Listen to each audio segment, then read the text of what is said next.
We have DeSantis, the fascist, signing four more bills restricting the rights of people in Florida. Turning now to the ongoing bans affecting the LGBTQ plus community in red states. Yesterday, Florida Governor Ron DeSantis signed four bills that took aim at the transgender community, drag performances, and discussions of sexual orientation and gender identity in the classroom. Activists say the introduction of these four bills is the largest slate of anti-LGBTQ bills in one legislative session that Florida has ever seen. DeSantis had this to say about the bills. We're protecting kids.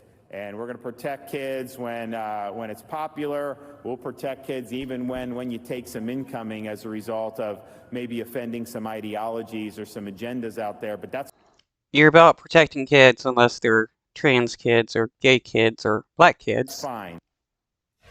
NBC Out reporter Joe Yerkeba is here with more on all this. Joe, thank you for joining us. You covered this extensively. Let's start with two of the bills that are really focused on minors. One would ban really gender-affirming care for transgender kids. The other one is an expansion of what critics call the Don't Say Gay law, really restricting discussions of sexual orientation, gender identity in the classroom.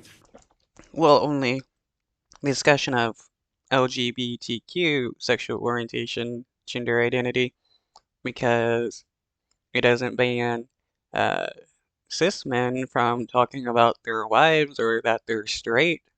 Tell us more about what we should know about these bills and what happens if someone violates these new laws. Sure. So under current law, the so-called Don't Say Gay law, it prohibits instruction on sexual orientation and gender identity in K through third grades. So this new law is So will this law prevent a teacher from telling students that George Washington had a wife or that Benjamin Franklin married married somebody?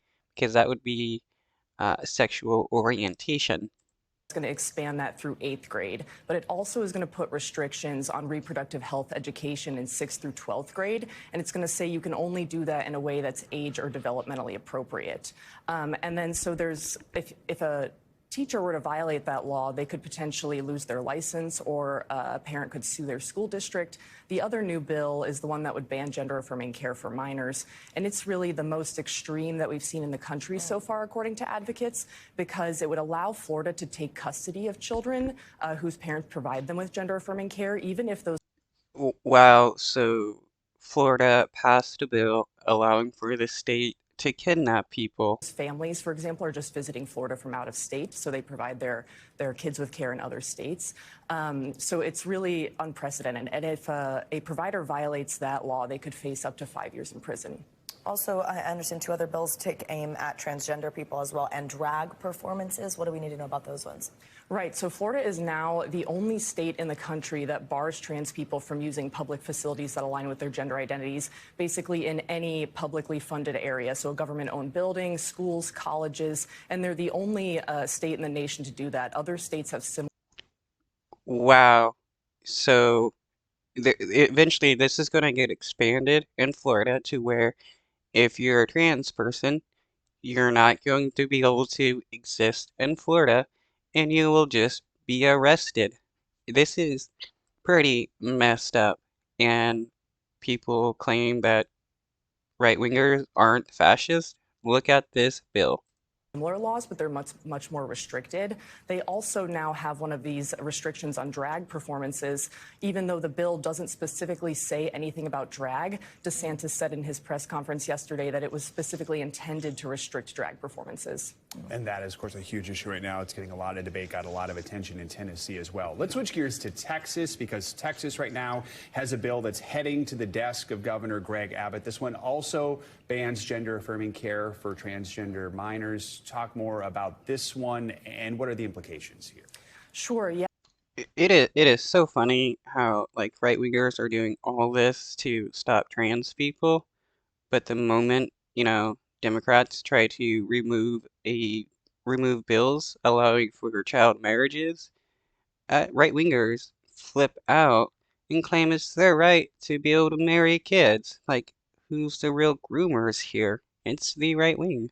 Yeah, so the bill would restrict trans care for minors, and this is a bill that the state has been pursuing for years now. So if Abbott does sign it, then it's going to, have a really big effect on the community. And parents have told me that it's important to know that in other states that have passed these bills, judges have blocked them from taking effect.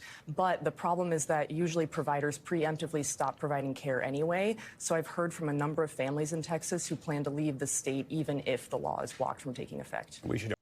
Man, imagine having cancer treatment and right wingers are like, oh, you can't give medical care to kids. They don't know what they're doing. Blah, blah, blah. And you're forced to leave the states. Pretty much everything we've discussed here, there's a legal challenge, and all these issues are pending in court, right? Right, exactly. And parents have actually already preemptively filed a legal challenge in Florida to block that law. All right. Joe Yerkeba, we appreciate your reporting. Thanks for joining us.